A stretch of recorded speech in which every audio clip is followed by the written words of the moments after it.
নিশ্চয়কৈ আমাৰ যে 20তম বাক্সা জিলা নিখিল বড়ো ছাত্ৰ সন্থাৰ অধিৱেশন হালবাৰী মহাবিদ্যালয়ৰ খেলপথাৰত অনুষ্ঠিত হ'বলৈ গৈ আছে। অহা 2025 জানুৱাৰী 2, 3, 4 আৰু 5 চাৰিদিনীয়া কাৰ্যসূচী ইয়াত হ'ব। আজি লাইকুটা এইটো ইয়াত স্থাপন কৰা হ'ল আৰু লাইকুটাৰ যে মুখ্য মানে আমাৰ কাৰ্যসূচী ইয়াত মুখ্য অতিথি হিচাপে বিটিআৰৰ মাননীয় যে স্পিকাৰ কাতিৰাম বড়ো তেখেতে আহিছিলে আৰু ইয়াত অংশগ্ৰহণ কৰিলে আৰু তেখেতে যে লাইকুটা মুখ্য লাইকুটা এইটো স্থাপন কৰা হ'ল।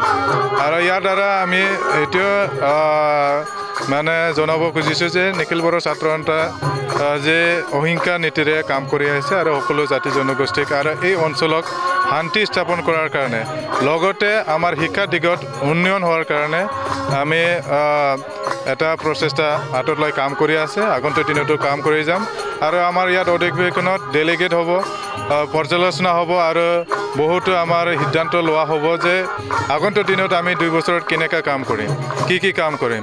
শিক্ষা দিগত এতিয়াও বহুতো আছে কাম কৰিবৰ কাৰণে, যে শিক্ষা উন্নয়ন হোৱাৰ কাৰণে যে ছাত্ৰ ছাত্ৰীক যে শিক্ষকৰ প্ৰয়োজন এতিয়াও আমাৰ বহুত মানে কম শিক্ষক হৈ আছে।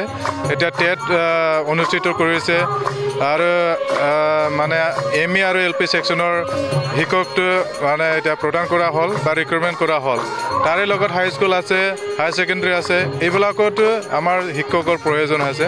এইটো আমি অনুৰোধ জনাইছোঁ বিটিআৰ চৰকাৰে যাতে অতি পলমে এইবিলাক যাতে পূৰণ কৰে। লগতে আমাৰ যে যুৱচাম এই যুৱচামবিলাকৰ প্ৰব্লেমবিলাক ইয়াত আলোচনা কৰা হ'ব। বিশেষকৈ যে আমি কি মানে সমস্যাত এতিয়া ভুগি আছে যুৱচামবিলাক এতিয়া চাইছোঁ যে বহুতো মানে অসামাজিক কাৰ্যকলাপত লিপ্ত হোৱা, যেনে ড্ৰাগছ ব্যৱহাৰ কৰা, মদ ভাং খোৱা, মানে যোনটো মানে আমাৰ সমাজৰ কাৰণে প্ৰয়োজন নহয়, নিজৰ যি সপোন মানে গঢ়ি তোলাৰ কাৰণে শিক্ষা দিগৰ কাৰণে আমাৰ মানে যিবোৰ প্ৰয়োজন নহয় এইবিলাককো মানে এতিয়া ব্যৱহাৰ কৰাটো আমি দেখিবলৈ গৈ আছোঁ। গতিকে এইটো কেনেকৈ সজাগতা সৃষ্টি কৰিব পাৰে আৰু এইটো বাক্সা হিচাপে আমি এইটো কেনেকৈ নিৰ্মূল কৰিব পাৰে, ড্ৰাগছ বিশেষকৈ ড্ৰাগছ সেৱন কৰা আৰু যি মানে ইয়াত যি জুৱা চলোৱা এইবিলাক কেনেকৈ মানে নিৰ্মূল কৰিব পাৰে, প্ৰশাসন লগত আমি মানে কাম কৰি আছে আৰু আগন্তুক দিনতো কাম কৰিম। এতিয়া বাক্সা হিচাপে বহুতো ঠাইত মানে আমি গম পাইছোঁ যে মানে ইমান জুৱা চলা নাই, এই বছৰ বিশেষকৈ অলপ কম হৈছে। আৰু আমি ড্ৰাগছো বিচাৰিছোঁ যাতে ড্ৰাগছ মানে ইয়াত যাতে সোমাব নোৱাৰে, বাক্সাত যাতে এইটো কেনেকৈ ৰোধ কৰিব পাৰে তাৰ কাৰণে আমাৰ প্ৰচেষ্টা চলাব। আমি সকলো আমাৰ আঞ্চলিক 25টা আঞ্চলিকক লৈ ইয়াত ডেলিগেট ছেটিং হ'ব, ডেলিগেটত আমি ৰিজলিউশ্যন ল'ম আৰু ইয়াৰ বিষয়ে আমি কাম কৰিম।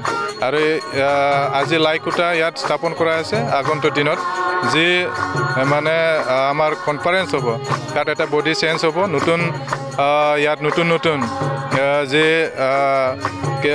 আমাৰ ডেলিগেটকেইটা ইয়াত অংশগ্ৰহণ কৰিব আৰু নতুন যি মেম্বাৰকেইটা জিলা পৰ্যায়তো আহিব আৰু নতুনকৈ এটা মানে ইয়াত সিদ্ধান্ত লয় ভাল এটা বাক্সাত কেনেকৈ শান্তি সম্প্ৰতিভাৱে সকলো লগত ৰাইজৰ লগত আৰু লগতে মানে ছাত্ৰ ছাত্ৰী আৰু বিশেষকৈ যুৱচামক কেনেকৈ আমি ভাল এটা দিশত ল'ব পাৰে তাৰ বিষয়ে আলোচনা কৰি কাম কৰাৰ কাৰণে সিদ্ধান্ত লোৱা হ'ব।